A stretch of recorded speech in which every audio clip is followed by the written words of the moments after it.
नमस्कार, जय हिंद, जय बिहार। मैं हूं आप सबका दोस्त एडवोकेट एस के पंकज।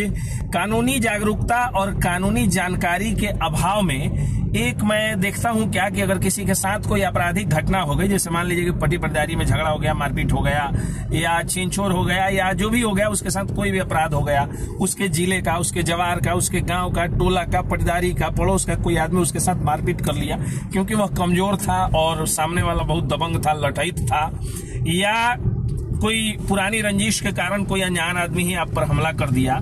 लोग क्या करते हैं, कानूनी जानकारी के अभाव में फिर उस हमले का जवाब हमले से देते हैं। अब जब हमले का जवाब आप हमले से दीजिएगा तो आप भी क्रिमिनल हो गए, आप पर भी केस मुकदमा होगा और आप भी जेल जाइएगा।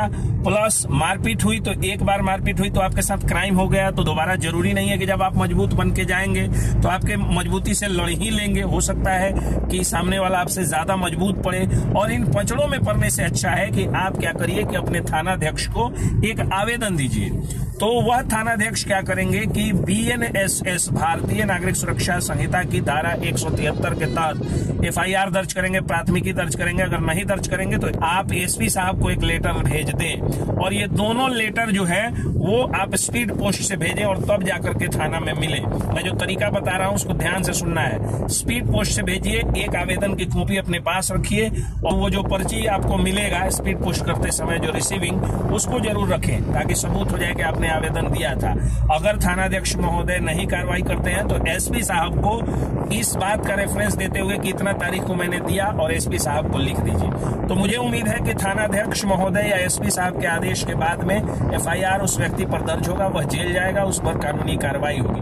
अगर वह आदमी ज्यादा मजबूत है और केस आपका थाना नहीं ले रहा है तो आप SP साहब को जो लेटर भेजे उसकी फोटोकॉपी, जो थानाध्यक्ष साहब को भेजे उसकी फोटोकॉपी, और रिसीविंग जो मिला है डाकघर के द्वारा स्पीड पोस्ट जो आपने किया होगा, उन सबको लेकर के आप अपने वकील साहब के पास पहुंचिए। भारत के किसी भी वकील के पास आप पहुंचिए। हर वकील विद्वान होता है, हर वकील जो है वो पढ़ाई लिखाई करके अब तो AIBE का एग्जाम पास करके आया होता है, और मेरी नजरों में हर वकील बड़ा वकील होता है, बड़ा या छोटा कुछ नहीं होता है। तो ये सारे कागजात देंगे। वकील साहब क्या करेंगे कि चीफ जुडिशियल मजिस्ट्रेट, CJM या SDJM के कोर्ट में आपका केस फाइल करेंगे परिवाद के रूप में, और प्रेयर कर देंगे कि FIR का आदेश दिया जाए, तो FIR दर्ज हो जाएगा।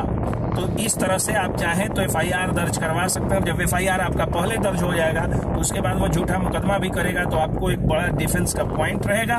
उसके बाद जो है बिना मारे पीटे आपके वह व्यक्ति पकड़ के जाएगा। पहले एक रात हाजत में रहेगा, जम के मच्छर कटवाएगा, गर्मी या जाड़े की रात में जाड़े में ठिठुरेगा, गर्मी में जो है वो छटपटाएगा, उसके बाद फिर जेल जाएगा।